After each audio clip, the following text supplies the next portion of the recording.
Amazing. All right, so welcome to Yeshiva University. We are having an event tonight. It's the Fashion and Business Club, and we're having a panel on careers in fashion and beauty. So I'm going to have the founders of the club introduce themselves. I'm Susan Bauer, mask. I'm Susan Bauer. I'm the executive director of the Sheva Glaubach Center for Career Strategy and Professional Development. And here are our founders. Hi everyone, I'm Aliza. I'm from LA. I'm the founder and co-president of the club together with Shani, who you'll meet soon. This is so exciting to see so many people here in what is our first in-person event in over a year. Shani and I actually met our first semester on campus, and we realized we both had a passion for business, and we also really loved fashion, and we realized you didn't have to choose between the two, and if you wanted, you could do both. And so we made our club so that students can see the opportunities for business within the fashion industry. Hi everyone, I'm Rivka, and I'm the vice president, and I was born and raised in New York, so I've always been around fashion and everything, and it's such a passion of mine. Hi, I'm Shani Kravitz. So I'm actually majoring in marketing and minoring in art. So being in the business school, I really wanted to incorporate some creativity and fashion. And thank God Aliza had the same idea, and we started this club in hopes to bring professionals such as yourself to come talk to students with the same idea, and hopefully we'll learn more about the fashion and business world. Okay, fantastic. Thank you. We're so happy to have you here tonight. First, I want to go around and have the panelists introduce themselves. We're going to start with Rachel. She's actually an alumna here from the Sisson School of Business. Perfect. Hi, everyone. So nice to meet everyone virtually. I'm happy to kick it off. So my name is Rachel Mueller. I'm a senior marketing manager at L'Oreal, specifically on the Kerastase and Shu Uemura brands. I've actually been at L'Oreal for almost 8 years. It was where I started right out of college. So I'm what we call at L'Oreal a L'Oreal baby. That's actually a term that we call ourselves. And I went to Sisson School of Business. I'm very familiar with the room you guys are sitting in. And I graduated in May of 2013. Thank you, Rachel. And we're going to go to our next alumna, Eliana Weisenberg, who graduated very recently in 2020. Yes. Hi, everyone. My name is Eliana Weisenberg. I'm currently the marketing coordinator at Jonathan Adler. Like Susan said, I graduated May 2020 and started my job shortly after. So kind of fresh and new, but excited to share everything I've learned so far with you guys. Amazing. Thank you. And then we have Meredith Miller with us. Hi, everyone. Thank you so much for having me. I graduated in 2016 from University of Louisiana, and I'm currently at Condé Nast. So I am a marketing manager in the style division, exclusively working on international fashion. Thank you, Meredith. And we have Emily with us. Hi, everyone. My name is Emily, and I graduated from LIM College in 2019, and I'm an email marketing coordinator at Full Beauty Brands, which does plus size fashion. Okay, amazing. So you each do something different within marketing. And here we have, we have publishing, we have fashion, we have beauty, we have home. And I really want the students, the purpose of making it a diverse panel was so the students could really get a taste of what it's like to work in one of these areas, but essentially all working within marketing. Because I think a lot of our students, they think like marketing companies, global marketing conglomerates. I want them to start thinking that they can work within marketing within an area that they're passionate about. And that could be fashion, it could be publishing, it could be beauty, it could be home. So that's why, each of you are here tonight. Let's start with Meredith. Can you tell us a little bit about your day-to-day? What do you do? Do you like your job? Just tell us a little bit about you, how you got started there, and what you do every day. Of course. And Susan, I love that you said that, because I think too, I graduated in marketing, and I think when I was in school, I had like a very narrow idea of what marketing jobs entailed. And I started off my career working at an advertising agency, and then I actually worked for Neiman Marcus for a little bit in their marketing department. So I've seen agency life, and then I was able to work in retail and understand a little bit more about retail and fashion. And then obviously being at Condé now, working in publishing, and similarly was working in marketing departments across all three, but all very different roles. So what I do now, so technically I sit what under Condé Nast would be like our advertising umbrella. And I am partnered with our sales reps in Paris and Milan. And so I work on really putting together marketing and advertising strategies across all of our platforms, mostly for Vogue and GQ, in ways that clients and our advertisers can come and run and kind of activate and leverage our audiences. So whether that's through, print and running in the magazine, or a digital feature online, or maybe even tapping into our data and kind of using like the Vogue and GQ audiences across social, and then also creating custom events. So really kind of like 360 marketing strategies. And I am, again, like supporting our sales team on understanding what our advertisers are trying to achieve, what their objectives are, how they want to leverage Vogue and GQ in these platforms. And so it's been a good experience in the sense of I'm working across all different platforms. I'm not just working on social, I'm not just working on digital, but I'm really getting a chance to see different ways to execute marketing and advertising. And then the clients that I work on, I would say, some of like the bigger names might come to mind, but also I get a chance to work with like smaller clients who, brands in Milan that maybe are really big in Italy, but they don't have a lot of exposure in the States. And so that's why they're coming to run with Vogue and GQ. So that's kind of like that was like a long-winded way of kind of explaining what I do, and happy to, dive in more on one part. But yeah, just working with those clients and pitching them ways to advertise with Vogue and GQ. So you started in advertising, you went into retail somewhat, now you're in publishing. Do you think you found your niche, or do you think in your future you'll just go where the work is and the type of company isn't as important? Honestly, I have to say I really love being at Condé Nast. I think, right now I'm technically sitting in the style division, and so that encompasses Vogue, Vanity Fair, GQ, Allure, Glamour. But what excited me about coming to this company was that just seeing kind of other people's career progressions. After 5 years, they switched over to working for Bon Appetit or Arc Digest, maybe Wired or The New Yorker. I think what I've enjoyed about being in publishing is that there really is so much opportunity. And although I'm working in marketing, I kind of know that my career opportunities are in a sense like limitless. If I decided, like you said, in a few years down the line, that maybe I want to take a pause from fashion, maybe I want to, switch verticals and focus on a different industry. And I think also working in retail, specifically thinking back to my Neiman's experience, it's a really hard business to continue to work in just because the way that the retail environment is changing so quickly. And I would say that now I feel like I have a little bit more security and like long-term job future than probably I did when I was at Neiman's. Okay, thank you so much. I'm going to ask the same question to Ileana. Tell us what you do, what your day-to-day is, and did you set out to be, in like a home business, or did you set out to do a specific thing and the area of industry wasn't as important? Sure. So, I always had an interest in fashion, and when I graduated, I for sure was focusing my applications there. Also in the music industry, entertainment, home was not necessarily top of mind for an industry that I saw myself in. But, as I was applying, I was on LinkedIn one day and this post came up by a recruiting company. They said they're looking for a marketing coordinator at a luxury home design brand. And I figured, why not send in my application? I'm applying to so many places.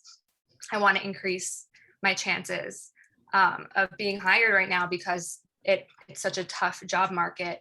And I unexpectedly got a call the same day from the recruiting company when they revealed to me that the brand that I had applied for was Jonathan Adler.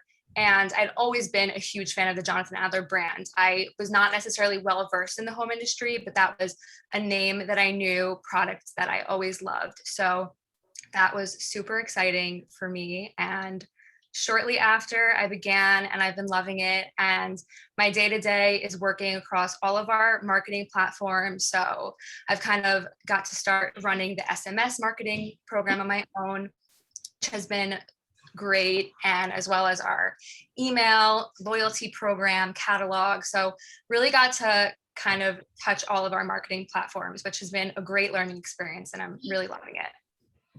Okay, fantastic. And we'll talk a little bit about how the work arena has shifted since the pandemic and what it is now, what it'll go back to. But you were part of the COVID graduating class. Yes, I was. Essentially. Thank you so much. Emily, why don't you tell us a little bit about what you do, what your day-to-day is like? Yeah. So for me, I work in email marketing. So essentially it's starting from like creation of the email, working with a lot of different teams. So you kind of have to like wireframe and create the actual template of the email, present that to like creative teams, come up different ways of how you want the email to look, what images, what colors. So it's also like creative, but then it's also analytical at the same time, because you have to make sure you're targeting a certain consumer. The email like resonates with like the data that you collected the week before, what's working, what's not working for our customers, and how different, we also run tests, so different creative, so like what creative is working, what's not working, as well as reporting is also a big thing, as well as being like creative. Is sometimes it's a lot of Excel, like you're running reports, you're making sure that all the data is correct as well. But when I started here, I know when I was in college, I honestly had no idea where I wanted to see myself. I knew I wanted to be in fashion, but I had no idea like where I was going to end up. So I took internships in many different fields, retail, like publishing. And then after I graduated, I was in kind of like the buying and merchandising field, and I realized like that's not where I want to be. So when I was able to switch into marketing, that's like where I see myself growing. And I'm actually leaving my current job and going to L'Oreal. So I'll be there in the next few weeks. So I don't know when you guys graduate, but my position is available. So if anyone wants to contact me, just let me know. Fantastic. Thanks for that little bit of insider information. That's so funny that you'll be going over to L'Oreal. Congrats on that. Rachel, why don't you tell us a little bit about your day-to-day? Yeah, absolutely. Firstly, Emily, congrats. I guess welcome to the L'Oreal family. We should definitely chat after. Yes. But that's super exciting. But yeah, I definitely can give you some context in terms of what I do, a little bit about L'Oreal. So L'Oreal owns a lot of brands. It's obviously a very big beauty company. Because I've been there since college, what's been really nice about L'Oreal is that I've been able to work on different brands. So you can be, there are 4 different divisions. You can be working on makeup, you can be working in skincare. So it really depends what you want to become an expert in. So that's really been a great opportunity to be able to work on multiple teams over the last few years. Currently, I work in hair care, as I mentioned, on Kerastase and Shuamora, which are 2 high-end luxury hair care brands. I specifically manage our business in Sephora. So this role is specifically actually with a retailer, which has been super interesting because my role is across both brick and mortar and .com. So you kind of have both of those worlds, the retail world as well as the e-commerce world. And in terms of my day-to-day, this really includes merchandising, our sales, our planning, our content, really everything that has to do with our brands in the world of Sephora is my role. But it's been really interesting to really learn all these different parts of the business. In to answer one of your questions you asked earlier, I was always passionate about marketing.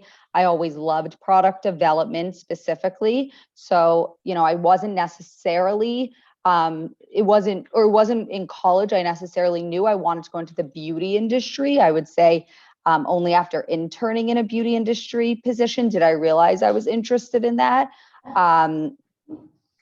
Yeah. Okay, thank you. Rachel, I'm going to stick with you for a second. You've been there for some time. Last spring, very close to this time, we all started working remotely. No one knew what was going to happen. Did you feel a sense of relief, like I am in a position where there's going to be, a continued need? It's a sustainable business model.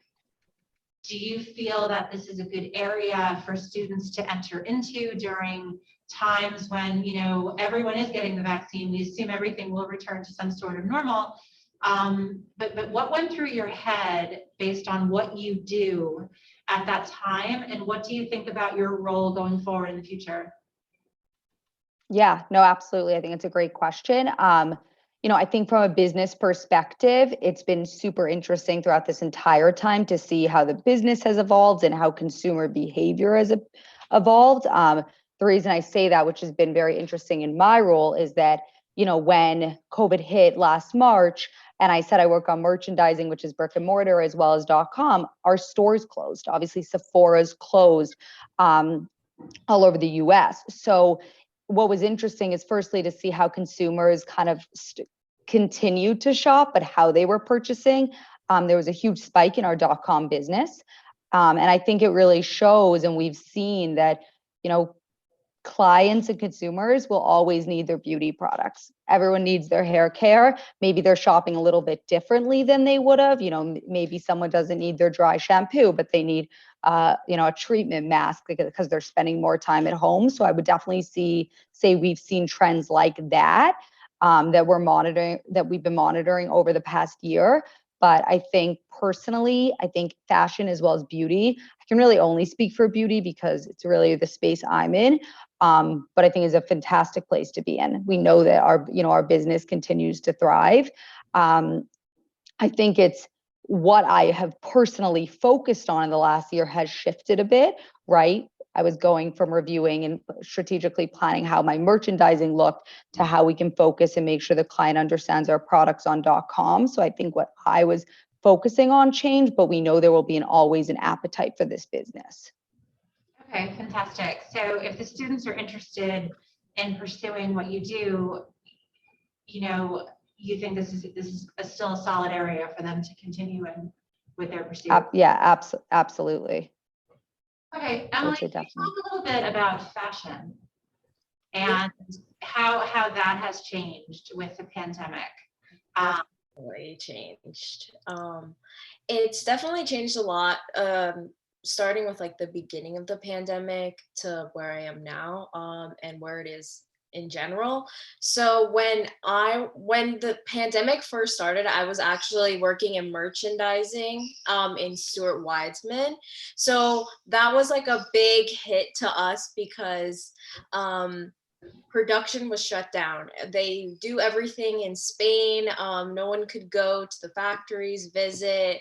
And because of that whole aspect, I was actually affected and I lost my job there because it just wasn't feasible for the longest time. But I actually got hired at Full Beauty during the pandemic in October. So that was very interesting, like getting a role pretty much virtually, which most people are going to have to do for a little bit.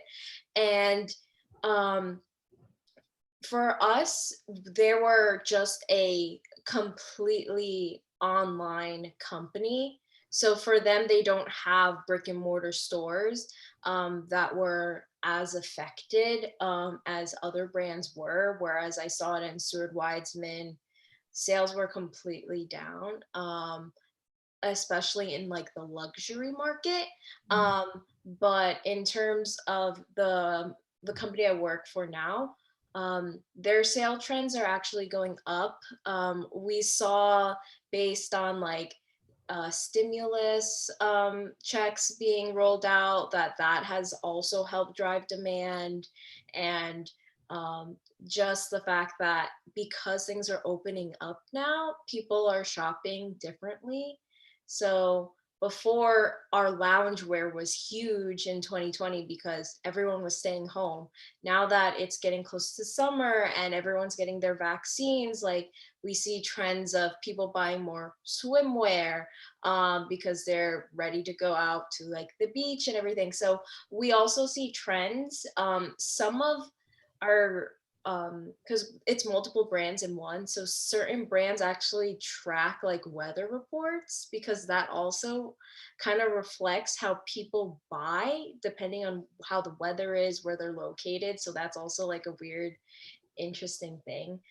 But in fashion now, we're seeing kind of like the light at the end of the tunnel, because it was really hard in the beginning, but now our sales are just doing so much better. Thank you. And Ileana, what about you? I mean, now that people have been home so much, have they been wanting to redo their spaces, renovate, feng shui, minimalize? Like, what's going on, in that world? Yeah, you're exactly right. So over the past year, the Jonathan Adler business has grown tremendously because of that.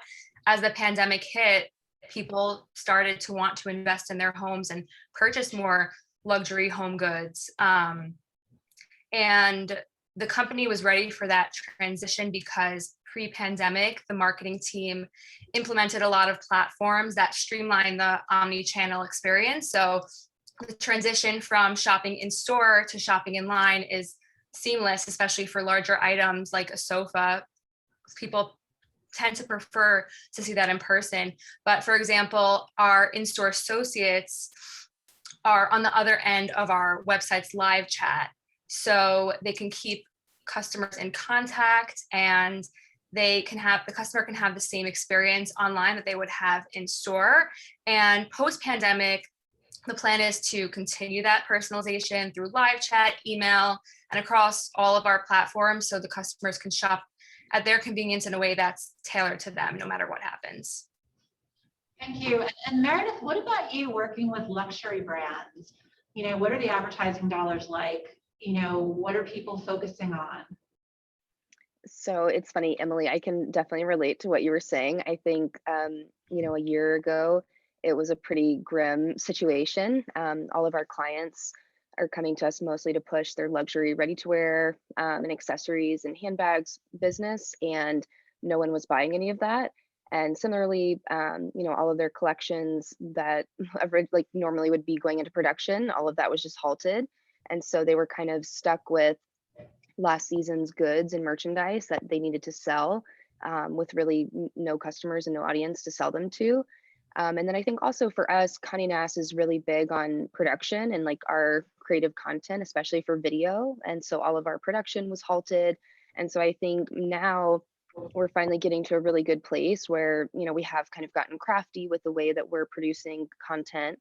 And we're finally able to work with our clients again on approaching customers like in a new way, whether that's through social platforms, really just finding new ways to connect with the consumer and how they're, capturing content. So I think now we're finally in a good spot. Like, again, similar to Emily, you're seeing people get excited about luxury purchases again. People want to get dressed up. They're excited about their plans. They're starting to travel again. And that's been really great for our business and for our clients. Thank you. I'm sure that you're piquing the interest of some of our attendees as far as, what you do.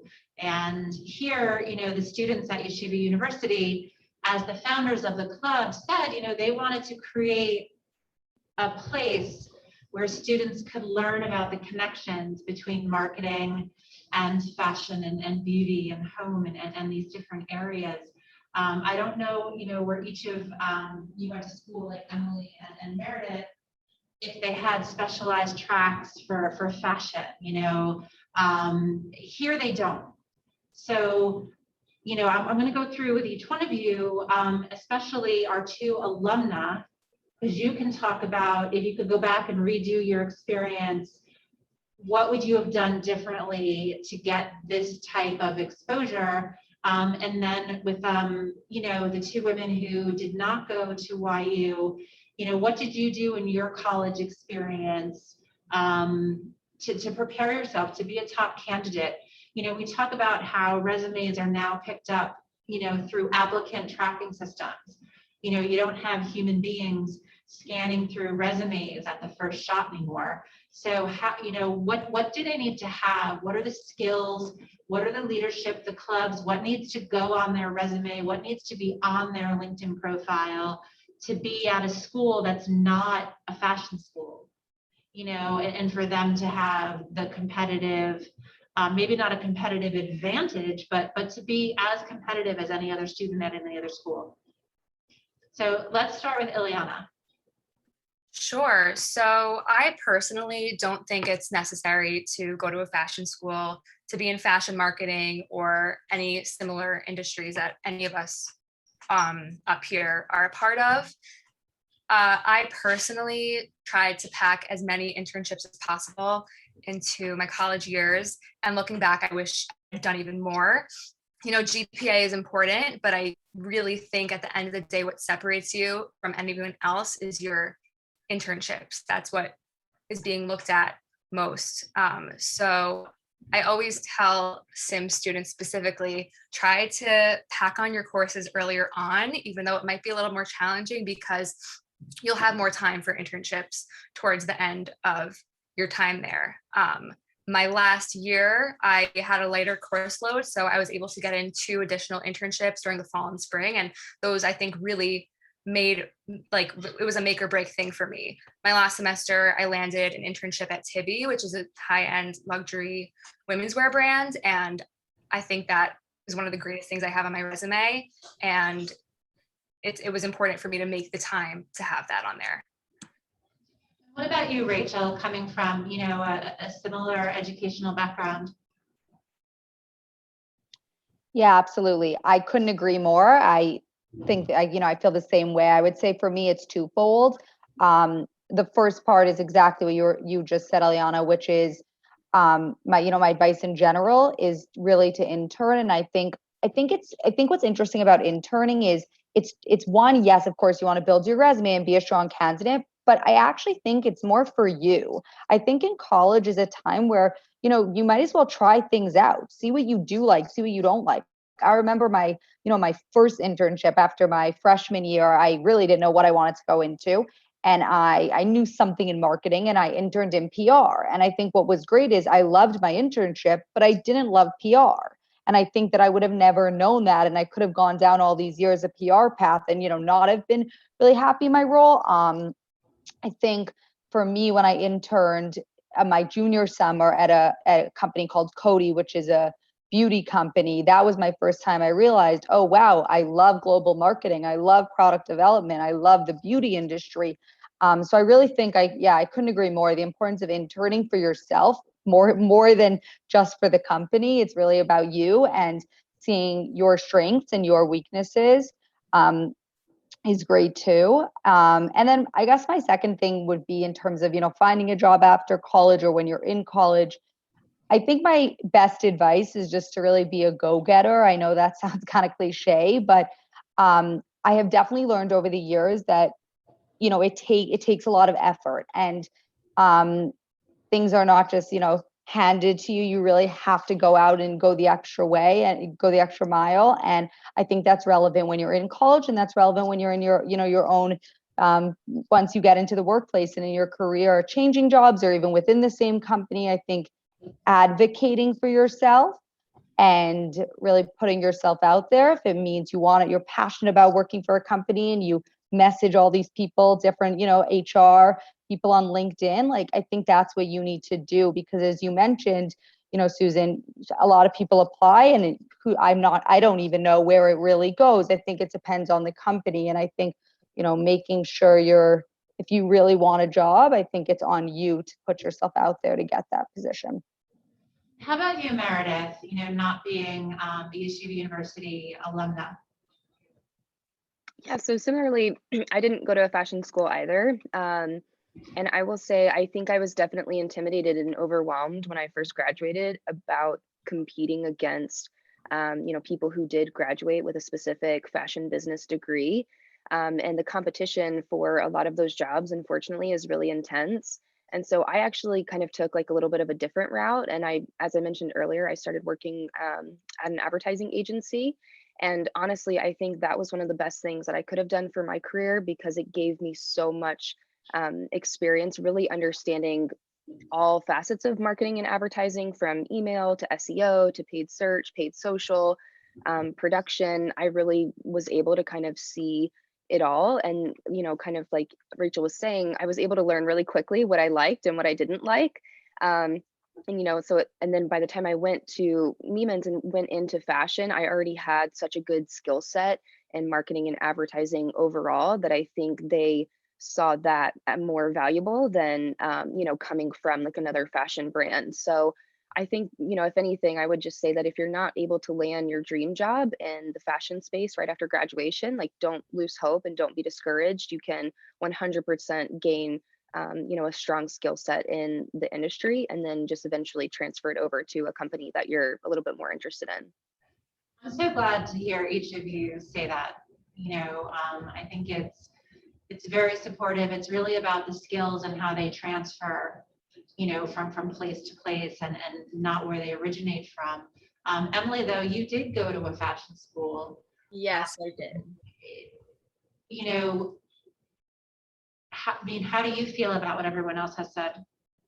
I think you don't have to go to a fashion school to get into fashion. And I've definitely seen that where working in fashion, I think my experience was different. Like, I went to LIM college, which is like in Manhattan, and it's just a school focused on business fashion. That's pretty much all it is.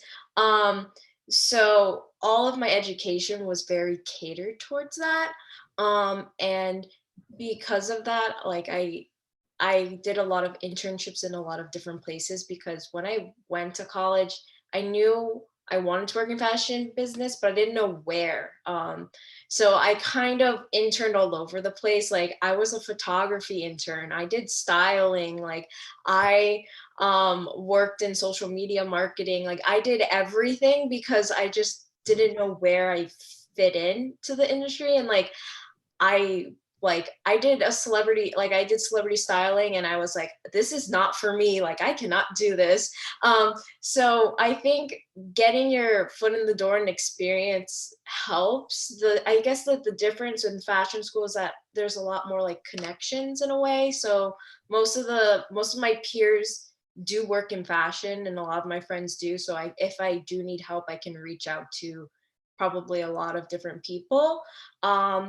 And it's also harder for you to kind of break the mold outside of fashion. That's, I think, one of the cons. So if you wanted to do just straight marketing and maybe go to like Bank of America or a different company, it's going to be harder because most of your experience is just fashion. So a lot of people kind of felt that, like, when they're trying to break out into different industries, or they just don't want to do like fashion or beauty.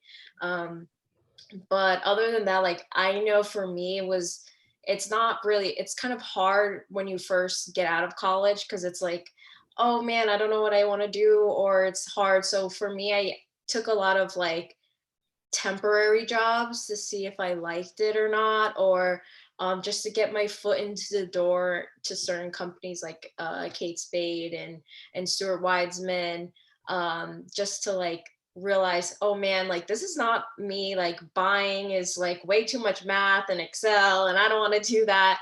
And then going into marketing, where it's like, oh, it's more creative, but it's also analytical. So I think that's the difference. But internships are literally your best friend, like in college, especially like network with people. I've gotten, even like your peers. I know if you guys have like a group, in my school, we had like our class of 2019 like Facebook page, and there everyone would share, hey guys, I have I'm leaving my internship. They're looking for more interns.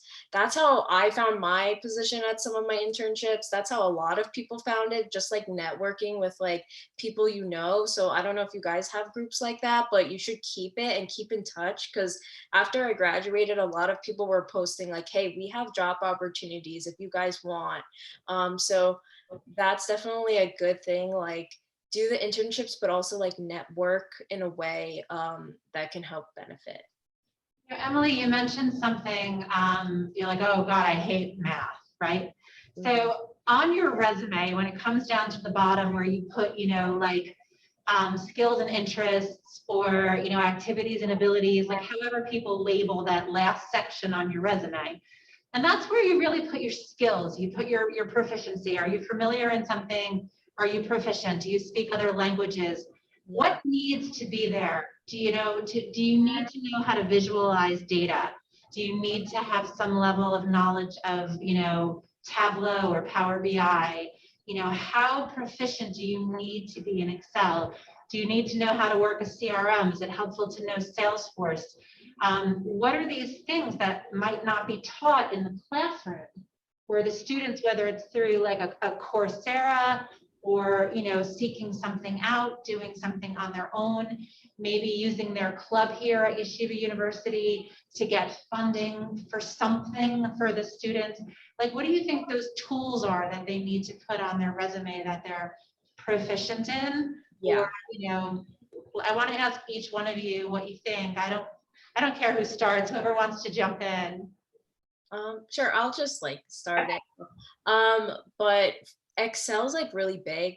Like I use Excel all the time. That's how we do reporting. Being like proficient in Excel, if you want to do marketing, is like key. But I know if you do buying and merchandising, like you have to be like expert Excel, because that's even more intense. But just if you know how to use like basic Excel, running reports is fine. If you have any exposure with Google Analytics or Adobe Analytics, those are big. And a lot of people look for that on the resume, because those are just like two big systems that are like heavily used when reporting. Salesforce and Salesforce Cloud is used a lot.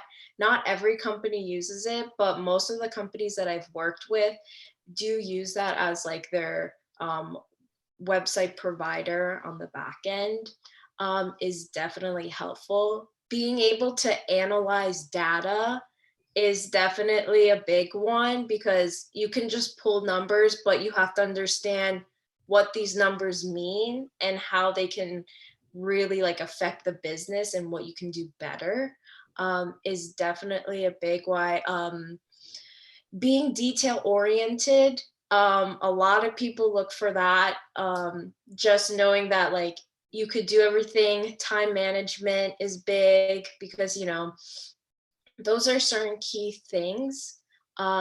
Just knowing basic Photoshop, and I know if you're like in publication like InDesign, Illustrator, like some of those are useful. You don't have to know them, but I think it does look really good if you could. Thank you. Does anyone have anything to add to that, or share a perspective? Meredith, what do you think? Like, what would you put on your resume that you're proficient in? To be totally honest, Emily, I think you hit it spot on. Like all of the things, even Susan, that you mentioned are things that I have on my resume. And again, and I think it's just like Emily said, I'm not like working in email every day. I'm not working in analytics every day, but being able to understand how to analyze data, how to pull insights, how to visualize data, how to tell a story with data, I think is really, really important, no matter what. Even if you're in brand marketing, like even if you're more on the strategic creative side and you're not more in the analytical side, I just think it's really important. I would say, also like presentation skills, being able to like put together presentations. So making sure that you're, it sounds silly to say, but you're super proficient in Keynote and Google Slides, and how to, again, take data, take information and be able to tell a story with it and present it, especially if you're client facing. So yeah, I think all of those, Google Analytics, Adobe Analytics, really, Emily, you hit them all. So. Okay, so now that we have Rachel and Ileana, is there anything left? Yeah, I can add something, a little bit of a different perspective. I completely agree, but I think to also add, I think for me, when someone's interviewing for, I at least feel this way, for an entry level position, no one's expecting you, at least from my perspective, no one's expecting you to be an expert. A lot of it is learning on the job. I think everyone can say, half of what they do or all of what they do is learning on the job. And I think for me, when I've interviewed people in the past, it's really looking to more about less about exactly their skill set. And if they're an expert in Excel, I rarely ask about that because I think it's something you can easily learn, and more about their personality. As you had mentioned, if you're detail oriented, if you're someone who's, driven, a hard worker, things like that, I think really come across in an interview. And I think for hiring managers, that's really important to see. I just think that's more important than actually being, proficient, or everyone's kind of proficient in Excel, Word to some extent, I don't know, PowerPoint, whatever, the list goes on. I think nowadays you see that a lot. And I think that it's really more important to show your personality in an interview. Yeah, I was going to say the same exact thing. It is fantastic if you want to go and teach yourself Google Analytics and all these platforms, but for the most part, in my experience, I wasn't expected to know everything off the bat. And throughout internships and even your first entry-level job like I'm in right now, it's all hopefully going to be taught to you. So that part of it, I wouldn't stress too much either. Okay, well, I have to say I took a lot of notes during that Q&A session. So thank you, because students do ask these questions all the time. Now I do want to open it up to our students. First, we're going to address some questions here in our room. Who would like to ask a question? Come on up. Or do you want to stay? And whichever. Yeah, just can you all hear if people talk in the room? Can you hear me? Yes. Okay, great. Hi, I wanted to say thank you so much for coming to talk to us. My name is Shani, and it was really interesting what you guys had to say about internships, and I agree, like that's what I've been told, that internships are really going to get you in the door. And I was just wondering how you guys found your internships, whether it's more like networking or getting connections from people you know, or just reaching out to people on LinkedIn or directly to the companies. Like, what's the best way to find an internship? Anyone feel free, to jump in.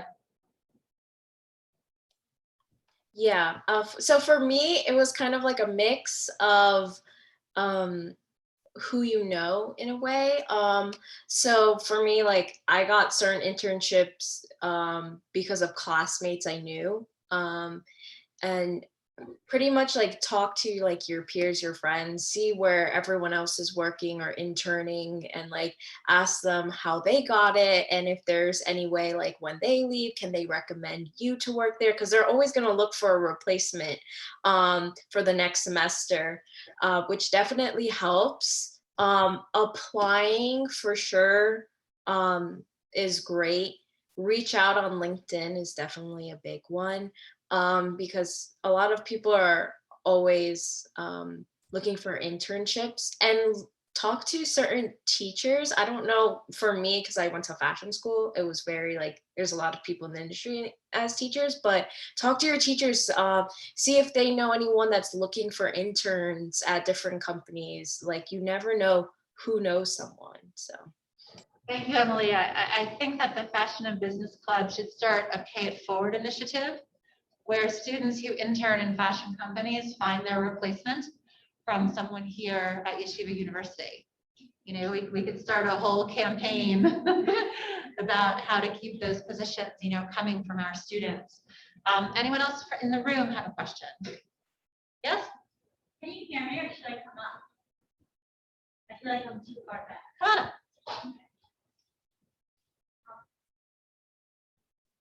Hi, I'm Sophie. Where am I? There you are. Okay, so one of you was talking about like after you apply to a job, how you should contact HR of that company on like LinkedIn or something. What are you supposed to say? You're just supposed to be like, oh, I applied. Like, I don't know. So I'll jump in here. For me, Google has been my best friend. When I look for any template of how to reach out to somebody, I just always remember like literally Googling how to follow up for internship, how to follow up after an interview. So I found a lot of great things online, but I think the basic thing is just saying, hi, I'm so and so. I applied to this internship and I just wanted to reach out to you to express my sincere interest in the position. Please let me know if I can provide anything additional to you and attach your resume. And that's pretty much the script that I remember in my head. I hope that helps. Yeah, thank you. I like that. Yeah, thank you. That was a good script. Anyone else in the room have a question? Yeah. Can you guys hear me? Okay, great. Hi, I'm Alyssa. So Rachel, I believe you mentioned something about how you learn a lot on the job. And so I'm thinking that in class, we learn a lot of concepts and we can't necessarily apply them until we're on the job. And I think the pandemic is an example of that. So I'm just curious what measures you may have taken when you were pivoting from what would have been maybe more traditional marketing to marketing that was more sensitive or just more relevant and just appropriate for pandemic time. Sorry, I was going off mute. Yeah, I think everything you learn in class can be applicable, to different roles. I think the things you learn and things, you might not realize will apply, but will come up in some sense. What I meant by you learn on the job is just in terms of everything you learn in a role, I would say from how your boss might like a PowerPoint or how, they pull their reporting every week from a sales perspective. I meant more, every job is going to be a little bit different and you're just going to kind of, as I said, learn on the job and learn the ropes. But yeah, I think it's, it's hard for me to relate to being in school, to be honest, during a COVID time period. So I can't really say how can you take your learnings and apply them because I have been out of school for 8 years. So it is a little less relatable to me in that sense. But I definitely think that no matter where you'll end up in your position, things will still be, and those concepts will still be applicable and relevant. Thank you, Rachel. Any other questions in the room? Okay, so we're going to open it up to questions from some of our remote participants. Benny. Yeah, hi. Thank you all so much. Really informative. I really appreciate it. I guess this is more of a twofold marketing question in general. One is like, I guess, for anyone else who's done like marketing internships or just in general, they kind of give you like the lowest jobs and like a lot of data entry, a lot of data collection. And at least I remember, maybe like you can speak about it a little bit. Do you ever find it being like a little menial and just exhausting, like pressing in numbers and just as a marketing in general? And then follow up on that, you mentioned how important data analytics is and how important it is to know what to do with those numbers. So aside from like, taking courses in at YU, in general, is there anything you found that really, really helps you understand, like, what to do with the numbers? So I can collect the data, but then what do I do with it? Yeah, so a lot of it is kind of like similar to like Rachel said, like you do learn a lot of things like on the job. They don't expect you to know like everything. But for like when you learn in like marketing, like you just have to know like what open rates are, or like what does CTO mean. Certain like marketing terms are applied a lot to the actual like work life experience, like when you're in the workforce. And when you have to like analyze data, essentially after you pull it, you have to know what everything means, but it's easy to like remember it because a lot of it's just like acronyms and stuff, like, or demand is just like sales, like how much we made based on marketing. And then you kind of see we break it down. So it's not as hard as like it may think. You'll be like, oh, like this email did really bad, like, but this one did good. And then we have to figure out like why. But then we also talk to other teams, like where are they clicking? So like we figure out, okay, everyone likes this type of offer versus this type of offer. And then a lot of it, I'd say, I know I did, Google has a lot of different certifications. Definitely look into those. I've done them myself, and being like proficient in, like, I did Google ad fundamentals, but there's plenty of them on there. I know interning, like a lot of times different internships don't like to give you like a lot of the hard work, because that's mainly for the people that work there. But definitely if you have a chance to intern, ask every question in the book. Say, how did you get this? What is this? What does this mean? That way you could apply that to like an actual job. And it's not so, I don't know how, like metrics are important, because it just tells you how you're doing and how to essentially what's working, what's not. But there's also like a creative aspect, which is also fun. So just kind of, you're not really doing a lot of math either. It's all in Excel. Like you're not like trying to figure out equations or anything. So it's not as hard as it looks. Just like know basic Excel, you'll be fine on like the data aspect of it. I don't know if that answers your question. Let me know if that did. Good question, Benny. Do we have any other questions from our virtual participants? All right, Lynn. Thank you so much to begin with. I have two questions about internships. So my first would be, if you guys know of any virtual internships that, like, if that's even a thing nowadays, like with Corona and everything, and if companies like to see that and if they appreciate it. And then my second one would be, how many internships throughout your 4-year undergraduate college time would you say is like a normal amount to have, or if one is even like sufficient, like depending on if it's really, really that good of a company, or I don't know, something along those lines. I can jump in for a second. Virtual internships are definitely a thing. I know, my company has them, but most companies like in our industry is offering virtual internships and they're just doing them remote.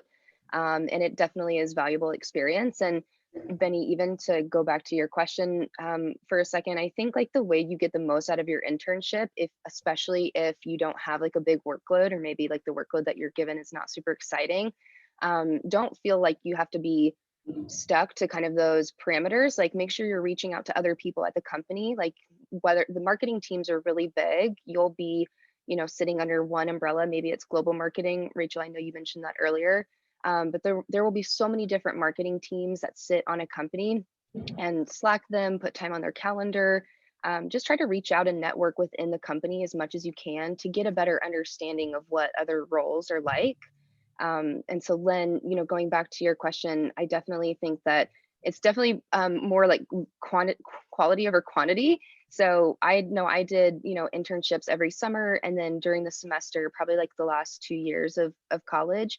But really the type of internships I was looking for were maybe not necessarily like the name brand or the face brand of the company, but I really wanted to make sure I was going to be able to have the opportunity to be exposed to like real work, even if I wasn't responsible for it. Like I was being given, skill sets, and I was learning a lot, and not just working for, a company with a big name, but really not given any responsibilities and really not taking anything away from it. So I would say, from my perspective, internships are totally like it's what you put into them is what you get out of it. So don't just like walk away from, 6 months at an internship, kind of just like keeping your head down, like doing Excel, like make sure that you're really taking advantage of that company's network while you have it. Thank you, Meredith. Anna, we're going to answer your question, then we'll take one more question. If you have additional questions, please put them into the chat, and I will send them out to the panelists afterwards, and get their feedback on some things. So Anna, what's your question? Yeah, so as I'll be graduating in May, I'm starting to apply for jobs, and most of my previous experience has been fully in marketing, but I have like extreme passion for fashion and do want to work in the fashion world and marketing. Do you think it's going to be more difficult, I guess, to get a job straight out of college if I haven't had experience in the fashion world? I would say no. You might feel like you do, but I know at my company, they literally just hired someone that has no fashion experience. And like certain people at the company, this is their first time working in a fashion role. So I don't think you need the experience. As long as you have what's applicable for the job, you'll be fine. Because essentially it's mostly the same thing if you're working on a retail aspect, because it is a product. And if you could apply that to the job, you should be fine. I don't think so. And then going back to like Lynn's question, like a big name doesn't always mean everything, because I know people who at my school that wanted to work at like big fashion houses, and they were interning for them, but they weren't doing much. They were getting coffee or not really like getting the work. But I worked for a small like fashion brand when I was doing social media marketing, and I was doing everything. So honestly, it's like the experience really. The name is not as valuable, not always, but you don't really need experience in fashion to work in fashion. Thank you. One more question from our virtual participants, if we have one. One more question, Lynn, go ahead. I'm not really sure how to ask this, but I know that this is more business and marketing focused, but let's say on the flip side, maybe more design, like fashion design or jewelry design, making, like, etc., like anything. Do you guys know anything about that? And if like you have to go to a fashion school in order to possibly pursue that also, and like maybe also how you could tell like what you like better if you're interested in both, and if maybe some companies like offer both things, like I don't know, just wanted to hear more about that part of it all also, because I feel like it's also like a part of it. I have to jump in for a second. I don't think I ever thought in a million years I'd be the executive director of a career center at a modern Orthodox Jewish university. I was the fashion director for MTV Networks for a very long time. I worked in fashion editorial, and the school where Emily studied, I ran the career center at a fashion school. So I worked with students that went into all different areas of fashion. So Lynn, I would love to have an appointment with you. We can talk about all these different areas that you wish to pursue. And it'll enable me to put on my hat from back in the day. And you know, so anyone on the call virtually, anyone in the room in person, please feel free to reach out to me. I would love that because I don't get a lot of it here at YU, and I miss it. So I can definitely help you with that afterwards. I want to thank our panelists so much. Two of the panelists, like we know, went to Yeshiva University. Two of them didn't. We're always trying to broaden our reach and enable students to see what's out there from people whom they know and went in a similar, educational environment to them, and people who didn't. So it's really, really, really nice to have Emily and Meredith here with us tonight, and in addition to our own alumna, Eliana and Rachel. So thank you, the four of you, very, very much. And I would expect some of the students to request to link in with you. After this, I always tell students that some professionals are hesitant to link in with students, that they only want to link in with you once you graduate. So, whatever you feel comfortable with is completely fine. And just your being here tonight is a huge win for all of these students. So thank you so very much for your time. A little virtual.